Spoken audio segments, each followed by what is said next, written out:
So for the second lesson in Edgenuity, they give us graphs, tables, and equations. They can all represent the same problem in just different ways. So I want to give you kind of a guideline for when you see a table, a graph, or an equation, which one you know would be the independent variable and which one would you know to be the dependent variable. So in a table, the independent always goes on top, the dependent always goes on the bottom, no matter what. If the table's looking like this vertically, the independent comes first, the dependent comes second.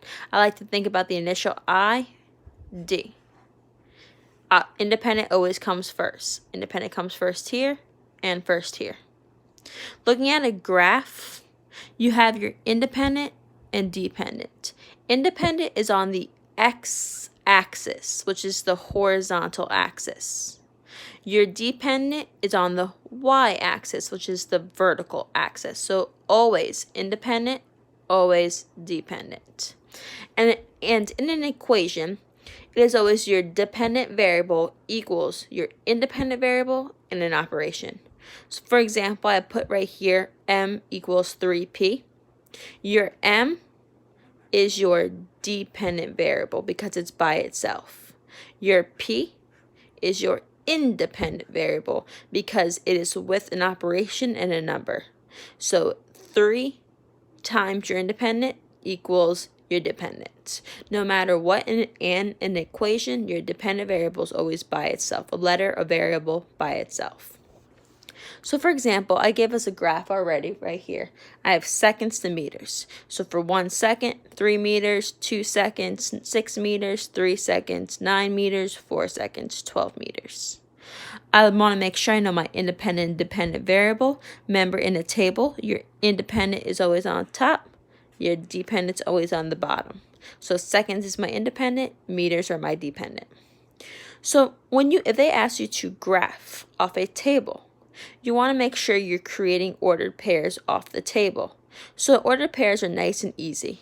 I'm going to look at each column as an ordered pair. So 1 second for 3 meters, so I'm going to write 1, 3. 2 seconds for 6 meters, I'm going to write 2, 6.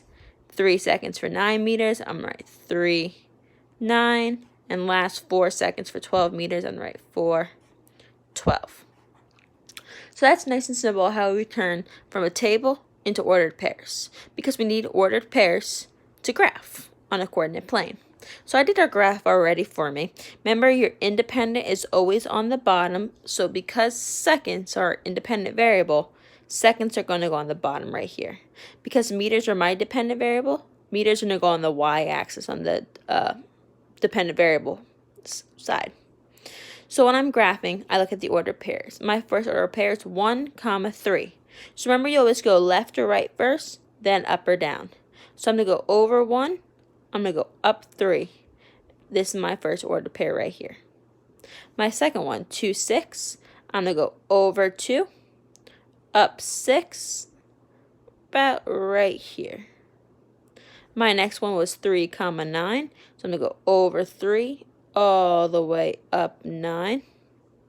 And my last one was 4, 12, over 4, up 12. So when I'm graphing these ordered pairs, they're going to give me a nice straight line just like this. So I know that they're proportional, that it's a relationship, because this matches this, which matches this.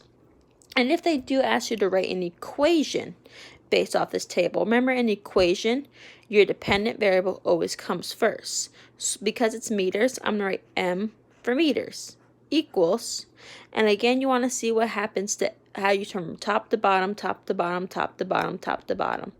1 times 3 is 3, 2 times 3 is 6, 3 times 3 is 9, 4 times 3 is 12. So times 3 works.